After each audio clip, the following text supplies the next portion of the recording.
We now take you live to Tallahassee for this exclusive announcement from Chief Patronus. Sir, the floor is yours.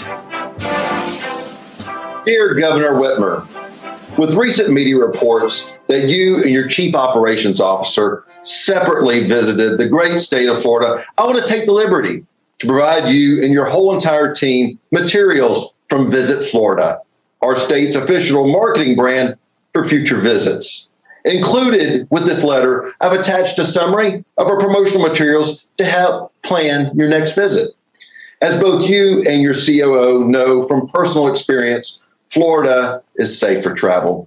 With over 8 million Floridians fully vaccinated, unlike a lot of other states, Florida is safe and open for business. The fact that Florida has a lower mortality rate than other lockdown states like New York, indeed, our governor successfully balanced the coronavirus with keeping our small businesses open. No doubt many of your fellow Michiganders have traveled to the Sunshine State this year, and we proudly welcome them. Moreover, like yourself, many of your constituents have loved ones in the state of Florida they have not seen in some time. I know members of your team are telling you, downplay your recent trip to Florida. Don't listen to them. Now that you and your COO have personally experienced what the Sunshine State has to offer, I encourage you to share your experiences, share them publicly, and moreover, however, come back frequently. Sincerely, Jimmy Patronus, Chief Financial Officer, State of Florida. Hi, from downtown Detroit, it's No BS News Hour with my main man, Charlie.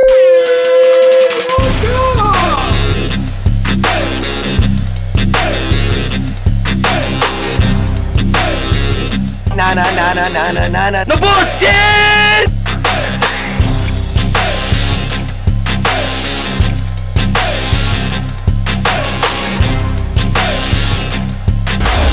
It's just it, breaking news. Dub or bullshit. Dub or bullshit. That's right. Look at that. Mark's already killing the show. One little glitch and you're already frowning. That's what I do best. What, frown or create a glitch? Turn that frown upside down, Mark. We got a hell of a show. Hello, Governor Whitmer. I know what you did. I know what you did. Now, everybody remembers last week, we were talking about the Attorney General Dana Nessel and her private Caribbean getaway with the prominent attorney, right? Who paid the bill. Yep. Well, here's what I come to find out. It's not Nessel complaining to the publisher of the Detroit News, and it's not Nessel complaining to the editorial page director of the Detroit News. It was Whitmer's camp. Really? Whitmer. Wow. Whitmer's camp wanting a correction and wanted shit pulled out of the story. She basically wanted to do the old school shadow ban, and it had to do with the airplane. One little paragraph at the end. I'm going to read it, Governor, and we'll get this straight. Hey, bring that music out of there, please. Thank you. It reads, speaking of airplanes, it happens that Gretchen Whitmer was entitled to the free jet ride she took to Florida at the height of the pandemic. But even Whitmer knew the optics of mooching a free jet, which you did, were so bad that she opted to charge the freight to her campaign fund. The problem is, the businessmen who own the jet are not legally entitled to accept money because their airplane isn't federally registered as a charter business. Right? Now they're complaining that I made it sound like she took a free jet ride. But she did. No, I wrote it. No, her campaign, if you go to the campaign filings, wrote a check. Okay. For the airplane. After you brought attention to it. Right. Okay. And they have an excuse for that, which all is right. we had planned all along. In fact, before we even flew, we made an arrangement. But it took months and LeDuff finding out for us to actually write the check. But if the aircraft isn't registered as a freight, is that able to be written off as such? As a charter. As a charter. Raise it. Well, now, that's what the story's saying. You're not getting a correction. The story's asking, and I'm just asking, since you made it a public issue, did the businessman cash the check? Mm-hmm. That's all. I mean, Simple. Let's finish the story. Did the businessman cash the check? Show us the cash check. But even if they cash the check and it's not certified or authorized as a charter, then it can't be applied for that trip. So that's as I understand it. okay, that's what I'm saying. It was very good journalism by Paul Egan at the Free Right. Press to figure out the FAA is like, wait a minute, your 501c3, your campaign fund, your charity, Right. can't do it, can't pay for it. So it stands to reason, I would think, and with my talkings with the FAA, I'm pretty sure, but the question's still open, can your campaign actually pay a non-chartered jet for the flight? So it's real simple, madam, since you brought it up, and we're all wondering now, it's a matter of public interest, did they cash the check? Way to make the call. You know what I would do with these dummy millennials that she got around them doing, tweeting and communications? I'd shit can their ass. Yeah, You guys are that's- dopes. Well, they don't understand strategy. They don't understand fact. They understand perception and presentation, and that's it. Because my thing, Charlie, and I know you may not agree, even if they cash the check, the money can't be applied to that if they aren't authorized to take it as a charter. Well, again, That's my point. Right. And I'm saying, I'm not. I got you. I I'm know only what asking. Right, I know This what is a you're little saying. confusing to me. Maybe they can. Okay. You're asking. I got Maybe, it. So show us the check. Now, why would you get all shitty and bent out of shape? Remember, the story got posted at 8 o'clock on a Tuesday, and you don't start calling till Friday morning. So why you? Somebody and- said something. Yeah, I wonder from where. Because 6 weeks ago, I compared you to Trump, right? Campaign filings and da-da-da-da. You didn't get bent out of shape then. During the election last year, you didn't get bent out of shape when we were doing it. So what could be happening? Why are they seeing Gretchen Whitmer commercials at NBA playoff games up on the Jumbotron? What could possibly be going on?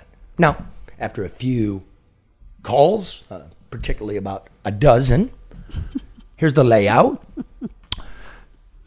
Governor, are you being vetted for the cabinet, for Joe Biden's cabinet? And Washington gets a whiff of this and goes, holy shit, you got a Clarence Thomas thing going on? Could it be that? Could it be if Sleepy Joe doesn't make it through that you're gearing up? Could it be that? Yeah, I would think so. I mean, remember she was, chasing after him for the VP nomination. So everybody is setting up for their next position. Well, Right. she's always been concerned too, more about her national image as opposed to her image here. And what I mean by that is, look at all the national interviews she does, and look how many local interviews she does in the state. Yeah. Few and far between. So let's see if she goes. It will make sense to be going to the cabinet and getting vetted because she was vetted in 2019, right? But that was pre-COVID. Right. And her whole record, and it's not a good record, and we're going to explain that to you, the nursing home debacle. Her whole record is predicated on the COVID response, and it's not going to fly. Once people really look at her and, not just happy to be hanging around, like it's not going to stand. And the airplane's a bad look. It was really bad. It is, especially when there's so much conversation about gifts and reporting and ethics and perception and appearance of impropriety. Now, you're right. Now, if she's making a run, right? Or I think more concretely, something in the cabinet so the B-listers can come in, freshen up Washington for Biden. And once you're a cabinet secretary, that's basically free campaigning for the president for a year and a half on our dime, right? So Pretty much. So if she goes, who becomes governor? Do we say it? Is this rhetorical? No. I know. I was like, is this a trick question? Let's do the math. Who becomes governor? Well, Charlie, as you know, Duggan already had a huge It's fundraiser. a simple answer. Who becomes governor if Who's going to run for governor? no The lieutenant governor. who becomes the lieutenant governor if she leaves early. right? Okay. And who is that? That is Garland Gilchrist. Yes, Garland Gilchrist. Yeah, bumbling Garland, right? He slides in there. The home renovator. Right? The home renovator. He's young. He's African American. That's historic. Okay? So if he's already the incumbent, let's say, then that's big fuckery to who? Duggan. Yeah. But I'm telling you, Charlie, Look at all this. there's so many chess pieces in this whole political game with that. The Stabenow thing, the governor piece, the appointment, the mayor, they're already polling calls going out asking about potential mayoral candidates. So it's a lot of moving pieces. If only they spend as much time on governing. I know, but they don't. Everybody's planning on their next position, It's their a next job, yeah. election. Yeah, could you imagine, like, it's Speaker McCarthy's meeting with Biden, right, to talk about the debt the ceiling. impasse, the budget and the debt ceiling. And one of the things I think is smart is the Republicans would like a clawback on all of those billions of unspent COVID dollars. If Biden agrees to that, this state is fucked and this city is fucked, because if you really look at what they've been doing, it was a whole lot of nothing. Duggan becomes mayor when the emergency manager leaves him $150 million slush fund, all the debts erased, right? Whitmer couldn't get a budget together. You remember, pre-COVID, that she couldn't get a budget through. Then COVID happens, the receipts go down, and he sends billions. They didn't have to do any tough governing. Nope. That, just watch it go. Is that why y'all pissed off? Because it's not getting pulled, and it's correct. So give us the check. Oh, and if you do run, there's all kinds of stuff like this one. Here in Michigan, we sacrifice and do the right thing for our fellow Michiganders. When Governor Whitmer mandated we cancel vacations and weddings to help stop COVID-19, we did it. When forced to visit our loved ones through glass windows, as hard as it was, we listened. If, however, you are the governor and you really want to see your family in Florida, because we all miss our families, then go ahead. And if you get caught, just lie. If the governor says no spring break this year, then that goes for all of us. Except, of course, if you are the person in the governor's office who is in charge of vaccine distribution and needing a girl's trip to Florida, then have a good time.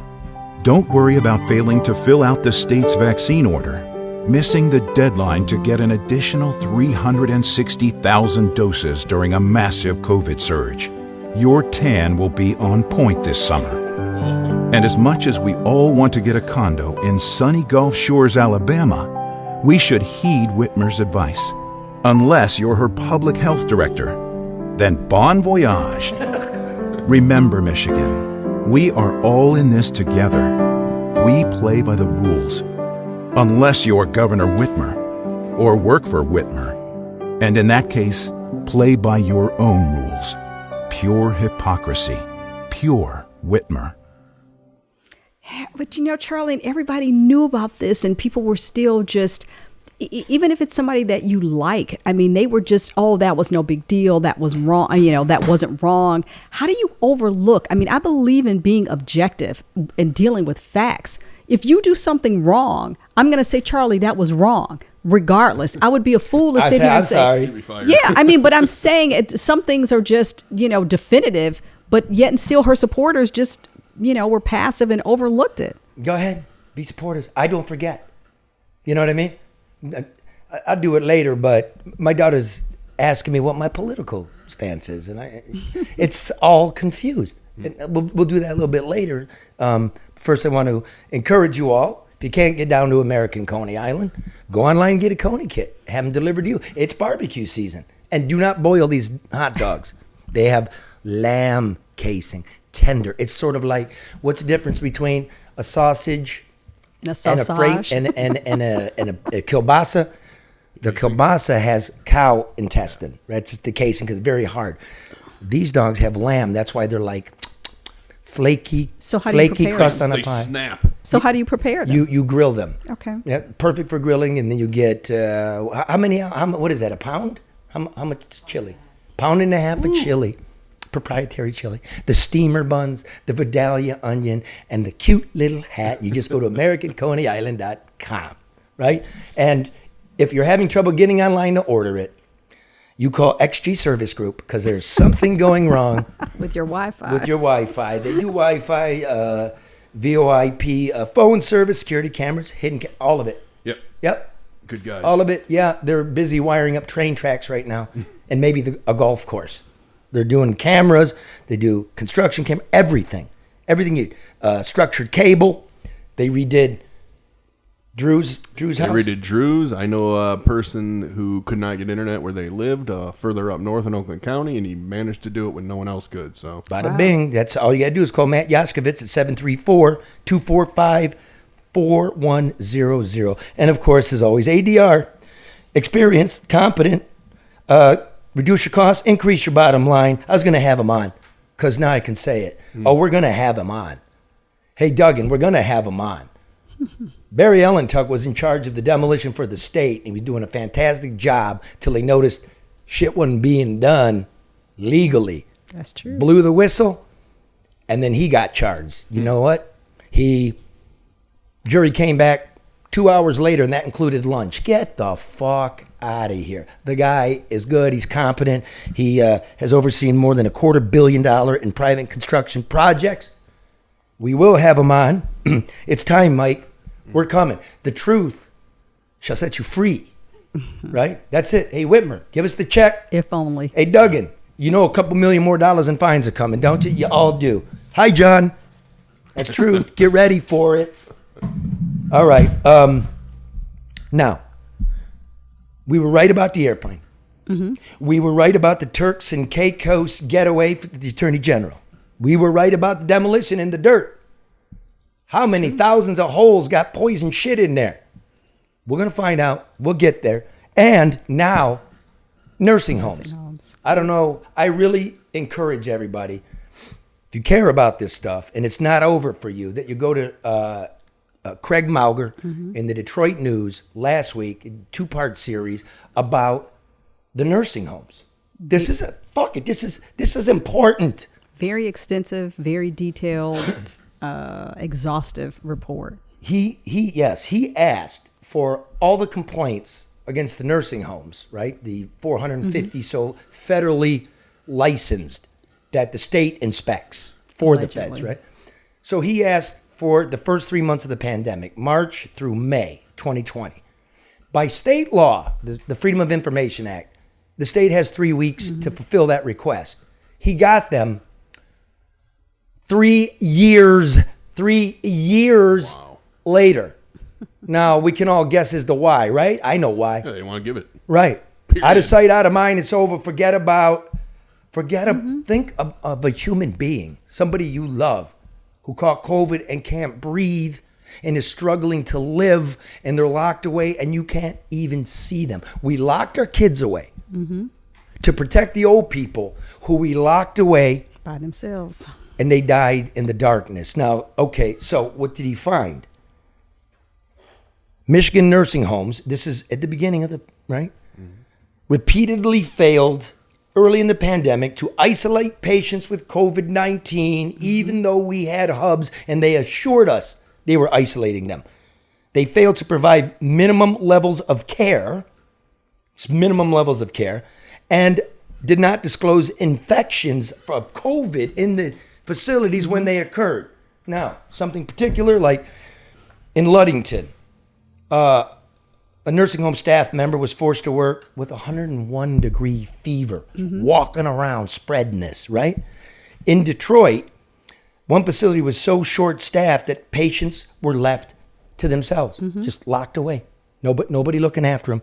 And at that same facility, only about half the staff had personal protection equipment, while a worker complained they were continuing to bring in COVID-19 people. This was the strategy? So they were cross-contaminating. But remember the guy that we talked to that worked in the nursing home that said that they were not separating. They were doing none of the things that they were supposed to do. Paulie the very porter. Simple stuff. Paulie the porter. Yep. Or one of the engineers at TCF, and what a big fucking boondoggle that was, and nobody ever used it. Not one. Or the head nurses blowing the whistle at the hubs. They're lying about the deaths. Yeah. Right? Yep. Or the body collector when I went into the nursing homes with him. Like it was nothing but plastic sheets, and we were getting this bullshit like this is fantastic. And what did I pulled it up. I'm never gonna fucking forget this. When the legislature finally got their power back and they voted to have infected old people in their own facility and not put them in the same building because a shower curtain is not going to stop COVID. Whitmer vetoed it and said, quote, this legislation was based on the false premise that isolation units created within these facilities are somehow insufficient to protect seniors. Huh? They lied about it all. You think? Yeah. He lied about it all. And Charlie, you said, if you have a loved one or whatever, this touches and should concern everybody, whether you have a senior in your family it's just the overall handling that should raise a level of concern that should touch everybody. Yeah. Regardless. Yeah. And here, Nestle's not going to investigate. Did we get that? No, she said she wasn't. Yeah. This is Dana Nessel. 1 year ago, the keynote speaker, the morning breakfast speaker at the nursing home lobbyists and CEOs breakfast. This is Dana Nessel refusing to look into what the fuck we known all along. And listen what she says to the nursing home. And I'm just tired of hearing it regurgitated over and over and over again that terrible things happen at your facilities. It's not true. Even they didn't want to clap. You're like, holy shit, what? Even they didn't. Charlie, that's the thing. The nursing homes were substandard prior to COVID. I mean, you anybody that's ever gone anywhere, it's just unless you were paying in one of the higher end places where you're paying, $5,000 or $6,000 a week, any average nursing home was substandard. We talked to some people that indicated that inspections were few and far between, if ever at all. So everybody was just kind of there living on their own accord and self-policing. Yeah, and self-reporting, and we all know the numbers were fake, and they knew these weren't the real numbers. And making money. Remember, even in Craig's story, one of the facilities the year before posted, $3 million in revenue? I mean, so they're making money, but they're not providing the service that they're being paid for. And they were induced by money to take COVID people in, and they had no ability to stop the spread of infection. We also know, now here's the governor. Well, I never follow through on that order requiring everybody to set up a COVID hub. Well, yeah, just for shorthand math. Yeah, you did. They were called the hubs. That was the one, the overflow. Like of the 21 hubs, it was 10 or 11. It was about half. Got failing grades by the feds for infection protocols. They were like given 1 star or 2 out of 5. They were fucking dumps, right? Yeah. Then, this is online, I found it. They were inspecting in the summer when Craig's writing about that, like the May and the June, right? Half of those places flunked the infections during COVID. Not surprised. This is fucking outrageous. Not surprised, Charlie. If you talk to anybody that has a friend, a parent, a loved one in a nursing facility in Detroit or in the surrounding areas, downriver is full of them. They're all dumps. They are. They have been. I'm going to go out on a limb and guess that they'd probably still fail today. I'm sure. Yeah, I'm sure they would. I'm sure they've done a lot of work getting them up to date. Never happened. And incentivizing taking the COVID patients is something nobody wants to talk about, and it is at every level. They were getting paid for that. Remember the guy, the I don't want to call him an undertaker. The guy, the body collector. Yeah, that sounds right. But from the funeral homes, they were financially incentivized. I mean, the whole thing was financially incentivized. You got $5,000 for taking a patient, $200 a day for having them there. Exactly. Right. That's how that worked. Now, Nessel says she's not going to investigate, right? Because remember, Cuomo went down. And it was the New York State Attorney General that took him down, right? She found out they were undercounting the bodies. Turns out Michigan was undercounting the bodies worse than New York. Because Whitmer was following his plan. Remember, she was almost following it to the letter. Remember, Cuomo stopped doing it in May of 2020. She didn't know what to do. Right? Oh, shit, we're doubling down. Yeah. So Nessel famously said, well, I talked to the AG of New York, and it's different because in New York, there was a whistleblower within Cuomo's administration that said he's faking the data, which is a lie. The way it happened was Cuomo himself told the Attorney General to open up a complaint hotline. Because what Cuomo wanted to do was get the pressure off himself and say, look, I wrote the executive order and they didn't follow it, these nursing homes. I told you to have personal protection equipment, stuff like that.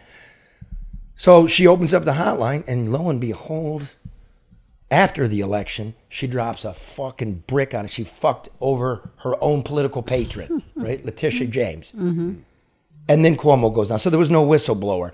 And number two, because I know people in Letitia James's inner chamber, they don't remember you calling. Madam, they don't remember you calling. Can you provide the phone record, please? Because that would seem odd that the right-hand people of the Attorney General don't remember you calling. They're so good at providing records. That phone record is with the cash check from the trip to Florida. Yeah. We want an investigation. And you know what else we want? The nursing homes are, like you said, they're still garbage. Like we got billions of dollars, but how many of them put in a new HVAC system to suck when the next one comes? COVID-25. Have we learned nothing? Do we have no new strategy? Nobody cares, It'll Charlie. be someone else's problem. They don't care. I'm sorry. My daughter said, she's looking online, you know, like, Pop, are you a conservative? I go, I don't know. I'm an old man. She goes, you're like a libertarian. I say to her, no. Listen, did you learn about the 1968 Democratic Convention in school? And she goes, what are you talking about? And I go, I was barely alive. It was the Democrats, all the silk suits, arguing over, is it going to be McCarthy? Is it, Humphreys? Who's it going to be? Because Bobby Kennedy was assassinated. Right. And Richard Daley, balding, sour-faced, cheap-suited machine boss of Chicago, much like Mike Duggan here. I was going to say, wow, that sounds... They really do look remarkably alike when you look at these old clips. They had the blue helmeted police, the National Guard. They were pointing M16s at basically the hippies were out there, right? Sort of the far left, the doves, the whiskers and the beads and stuff. At that time, the majority of Americans supported Vietnam, but as these people in the streets proved to be right, it was so wrong on so many levels. The government lied. Like, why you roll? Oh, I can't hear the noise. They're doing Sieg Heil to the police, and the whole world is watching. This is Gestapo book.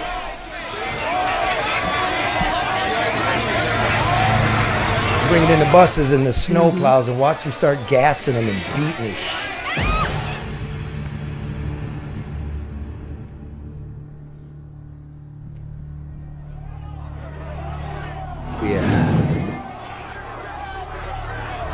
Martin Luther King was assassinated that year.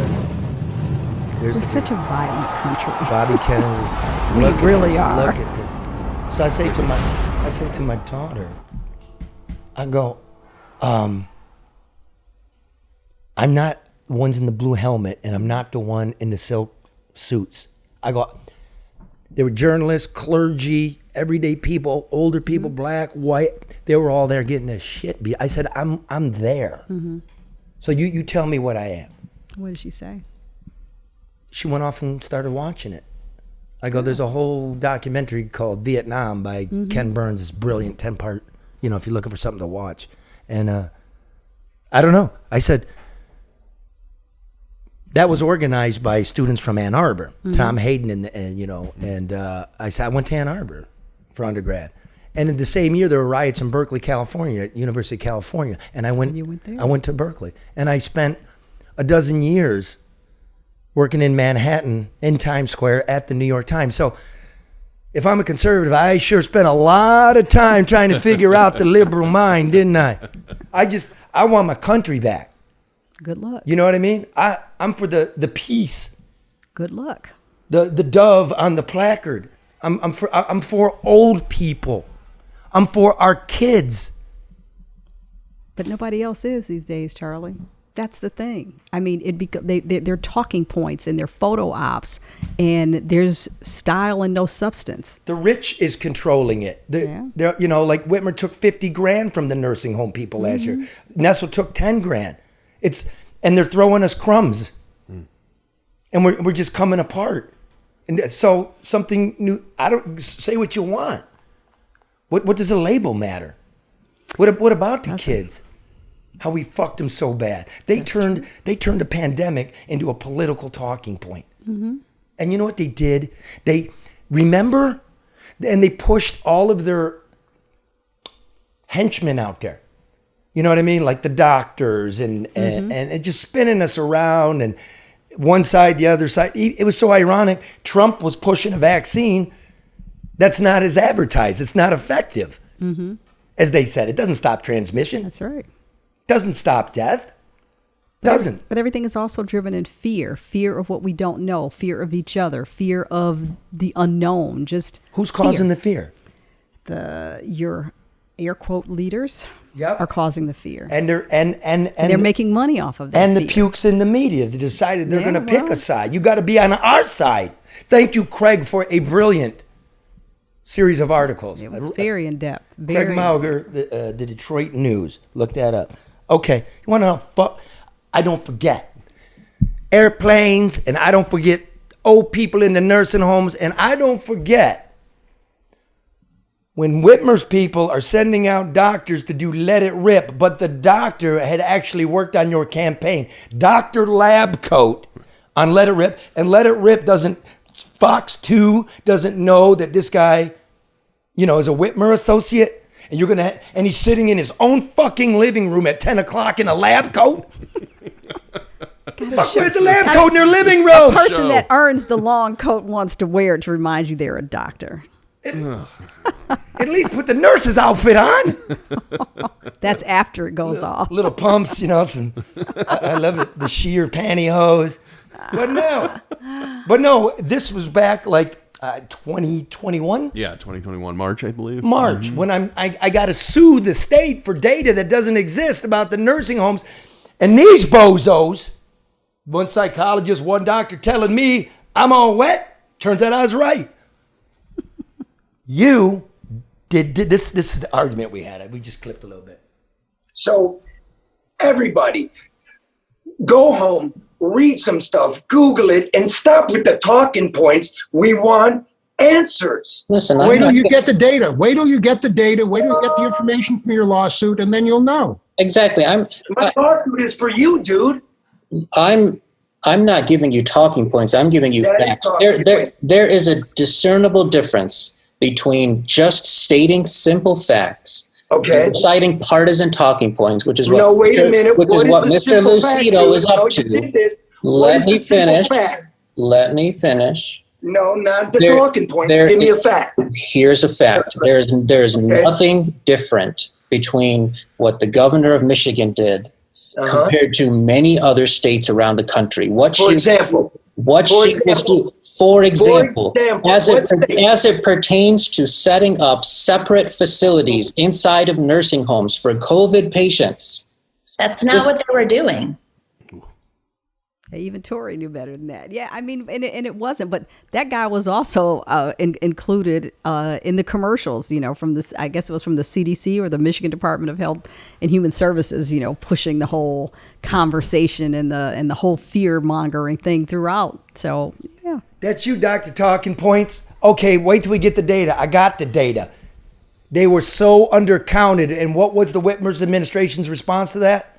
To attack the auditor, the independent auditor who's never donated to a campaign in his life, call him a political hack and basically a liar. Well, no, you threw him in there. This is slop. Everything in this state's so fucked up. Our roads are fucked up. Our schools are fucked up. Our nursing homes are fucked up. Our hospitals in the city are fucked up. Keep going. Go on. Our electric grid is fucked up. What else? Just everything, Charlie. I mean, get it together. It is. You got some explaining to do. And it doesn't have to be that way. No. It's not. The solution is very simple. Just do what you're supposed to do. Be honest. Be upfront. Apologize if you make a mistake and fix it. It can be fixed. We've got the money. We've got the resources. We can fix it. Yeah, well, the media needs to really start looking at itself. You got to get back to what the mission is, right?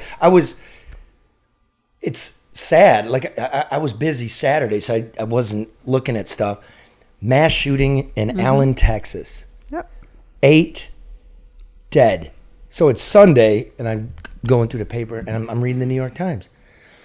It's like, oh, fuck. And, you know, it's like 5 people wrote it. One of the guys covers the FBI. And in there, it says,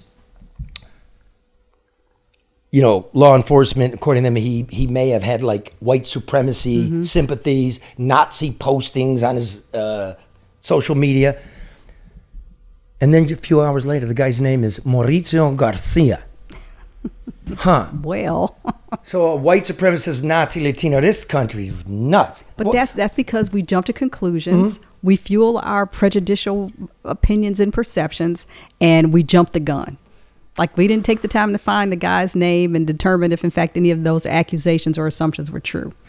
Because it reads better if he's a white supremacist. It reads better if he has all these, you know, things on his social media. It fuels the conversation. Yes. It doesn't matter if it doesn't make for a good headline if he's a Latino and he's crashed through this facility where there are other Latino migrants. It doesn't have the same to it. Exactly. Like, you know, maybe we're like just all fucking nuts. Yeah. You know, maybe we should go there. But this guy, Adam Goldman or Goldberg, I can't remember. It doesn't really matter. But he won the Pulitzer for the Trump collusion, Trump being a stooge of Putin. And we now know that shit was invented by the Clinton campaign and pushed out by the spy agencies and gobbled up by the media, right? You didn't apologize. You haven't fixed the stories. You haven't returned the Pulitzer Prize. I'm hanging in Pulitzer Hall at the New York Times too. And this shit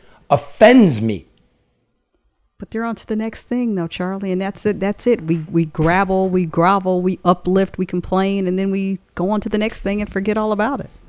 This is, and again, I'm the guy with I'm just a realist. You know what I mean? I don't do yard signs. I don't carry placards. I just love my people, and I'm experienced in life. So I'm just I'm going to tell you as I see it. And I think the liberal media has destabilized American democracy more than Russia was ever trying to do. They did it, right? They're feeding false, left-leaning Americans a constant narrative that the president was a sleeper agent. So whatever your feelings about Donald Trump, this according to the New York Post editorial board. Okay, I know it's the Post.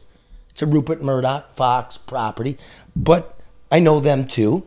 They say, whatever your feelings about Donald Trump, it should disturb you that political opponents and bureaucrats who hated him could so easily weaponize the press to undermine the government from within. And do you guys agree with that? Because that struck me. Well, yeah. I don't think that's a surprise to anybody. Yeah, I don't think that's up for even really any extensive discussion. Because go back to all that local media, all the NPR shit, all the stuff they were talking about these nursing homes. I did. You fuckers failed. And Kurt Mauger is a rabid dog. That guy does his job. Craig. What'd I say? Kurt. It's okay.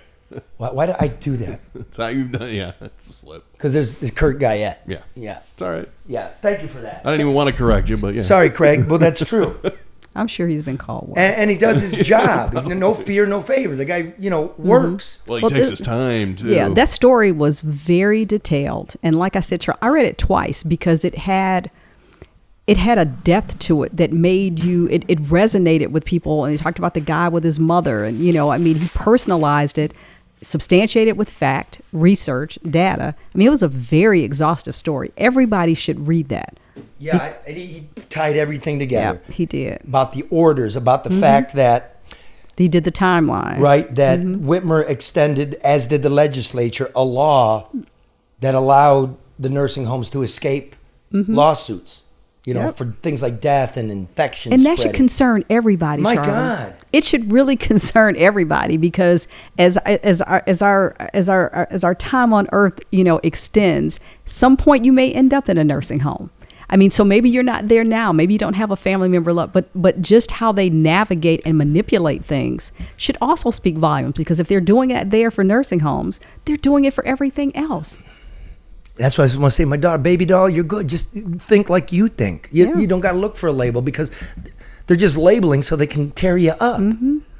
That's true. There's not two sides of an issue. There's 330 million people in this country. There are 330 million points of view. And God demands that we all live together. Yep. So a little bit of respect. Should be able to play in the sandbox together, even if we don't always agree. If you think about it, we're all inhabiting Earth at the same time, right? Mm-hmm. I mean, the 21st century. This 100 years is unbelievable. Flight, atom bombs, computers, AI, all of the telephone. Yeah. Electronic cars. Transcontinental flight. Podcasts. Imagine that. Newspapers. Yeah, but the podcast thing has made everybody an expert. I mean, so radio, television, yeah, all of that, all of the telephones. Mm-hmm. What a time to be living! And so they're going to remember us as one people. Or will we be remembered at all? Right. And if so, for what? So live your life the best you can, and don't worry about it. You won't be here. So leave something for the kid.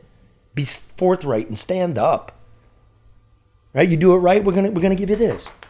I always say, Charlie, and we do this with whether it's a rental car, whether it's a public restroom, you've got to think about the person that's coming after you, because at some point you'll be the next person coming. Yeah, like don't be like, yeah. But if everybody had that thought, then things would be better. You would not walk into a public restroom and it were dirty because the person before you said, hey, let me think about the person coming after me, because the person, you know what I'm saying? It just becomes a succession. Yeah, like People when you like rent that. a car, take the garbage out, right? Yeah, clean it up. And like, don't forget your driver's license and your crack pipe, Hunter. Because somebody was nice and got those things back to you. Yeah, but I mean, you're using something. I mean, there are commonalities that we all have to share. They're common spaces. They're common things. They're issues that impact all of us. Those are the things that we should protect. Redzo, hey, I just want y'all in politics to know Red's up there looking up your property taxes. That one's coming. Who's not paying and how come? Right? I told you. We take a comedian got put out on his ass. He living in the Skid Row motel from the east side, and he gonna be the crack reporter of Detroit. But Red is smart. When you listen to his perspectives about things and his comments, Red's intelligent. So don't discount that. Yeah, the funny thing about Red is, like, for a guy that works on stage, when you talk, he doesn't blather on. Mm-hmm. He's like really fun to talk with. Yeah, but that's what you're supposed to do. Make your point and shut up. All right, let's move along now. You are. Did you guys read that profile of me in Hour magazine? Yes, we did. You did. As I promised the guy, I don't read my own press, but I'm dying to know what you know. Hour magazine. How would we describe Hour magazine? What is that? It's big. It's glossy. Yeah, it's expensive. It's also packed with ads. So, all those docs of the year and all that stuff, people pay to be in that. Is it a society magazine like? Yes, a little bit, yeah. It's in the dentist's office. High in the society. It but is. Not high society. It's like Birmingham gets it. Yeah. Okay. But it's a nice magazine. It has articles that are well written, and this was one of them. Steve Freeze, he's a very good writer. Right. He worked at the But Times. like Mark and I said, we read it differently because we know you and because we're here. And so maybe we had a few different perspectives. I did not like the opening of the article. How did it open? Well, comparing you to Howard Stern, I didn't like that because I don't mind that, Robin. Well, you may, and I told you I told Charlie that when we first started. I said I am not. Is it my nose? No, I don't know. But he talked about some of the more lewd things that you've done on the show that I don't agree with. But I mean, I thought overall it was good. He tied it all together. But from my perspective, there's so much more to you than anybody would be able to cram in an article. You're not saying anything. You give me what did he say? What lewd shit did I do?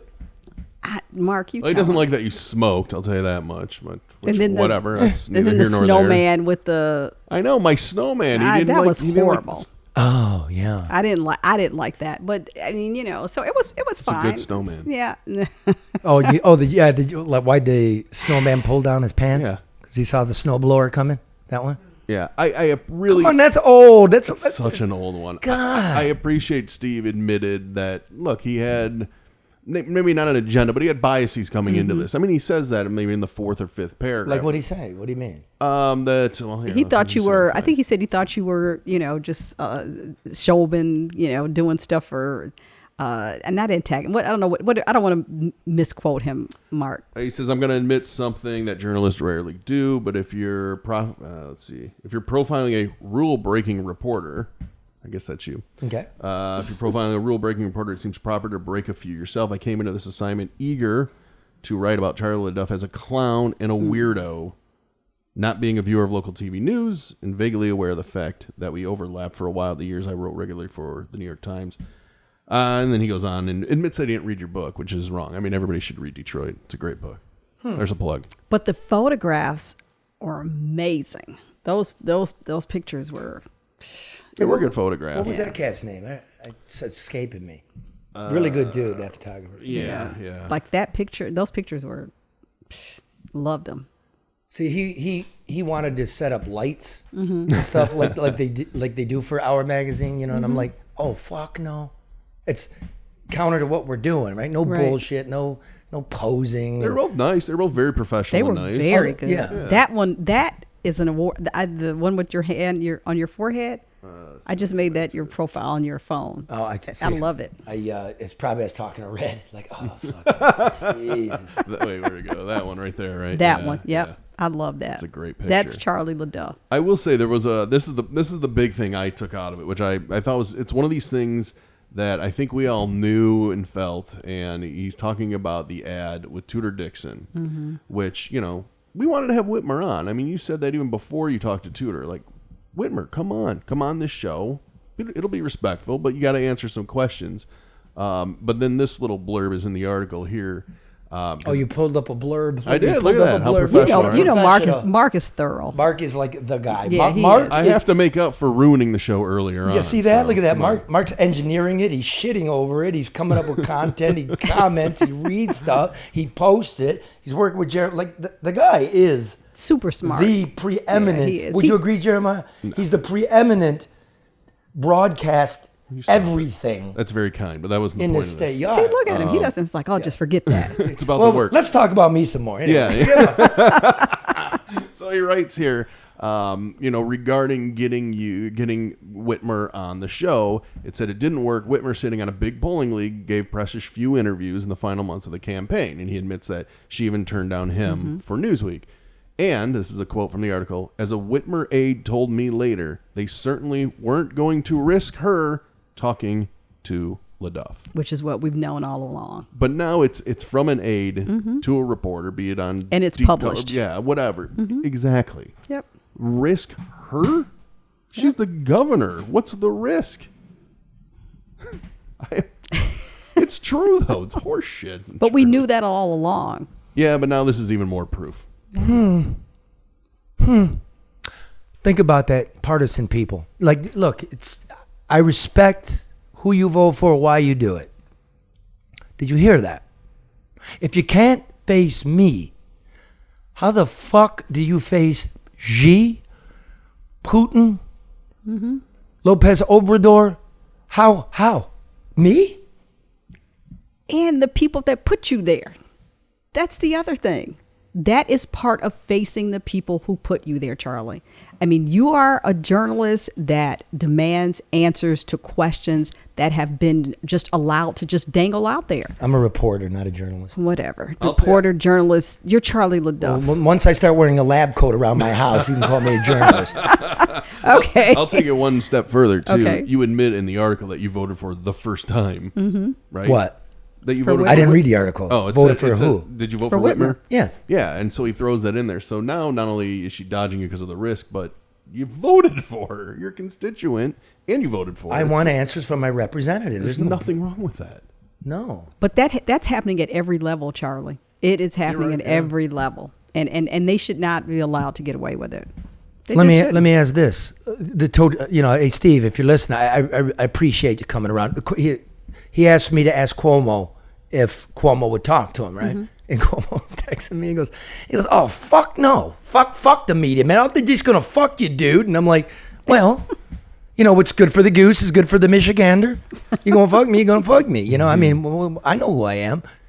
I was a little surprised in the article, too. There were quotes from people that tweeted underneath you, just to add some color because he couldn't find anybody that wanted to talk. Yeah. They wouldn't talk. Yeah. Oh, you mean the trash me? Well, anybody. Was anybody on the record? Like, did he quote you?